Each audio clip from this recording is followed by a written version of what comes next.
I'm curious. Have you ever heard of the lying flat movement out of China, also known as the Tang Ping movement? No? How about quiet quitting? Heard of that? No? About 9 months ago, there was a small push on the internet for a general strike. And I gotta tell you, I find this interesting because I see a lot of people talking about the fact that they're unhappy with their jobs, unhappy with their vocations, unhappy with the amount they're being paid, unhappy with the lack of loyalty they get from the businesses that they obviously put energy into. And I can see on a long enough timeline how this is starting to trend. And that is, people are starting to recognize that without loyalty being given back, they really don't have any impetus other than just a paycheck to do kind of the minimums required of them. Hence, quiet quitting.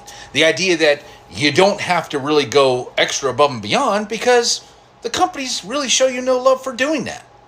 And that's a problem. You see, riots, civil insurrection, protests, things like that, governments can deal with that all day long. China, they crush it. Here, we're not much better. We just call out the army or whatever, militarize the police, and we quell it.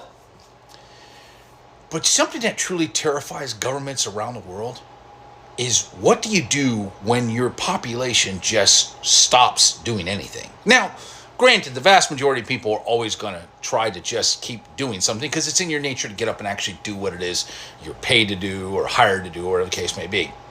But this movement seems to be a little different, well, very different from a general strike. You see, people aren't just stopping, they're just slowing down. What's happening is people are starting to realize that keeping up with the Joneses is untenable. Everybody on the internet, when you see a picture of them on Instagram or Facebook or whatever the case may be, you're seeing them at their very best. And people are starting to understand that. When you see them in the Galapagos Islands, it may have been the one vacation in their lifetime they've ever been to the Galapagos Islands.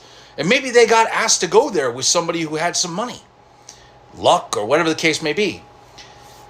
And they realize that's not everyone's everyday lives. And the fact is, most people don't live lives like that. So why should they feel forced to have to do that? It's an interesting question. And that is news for thought.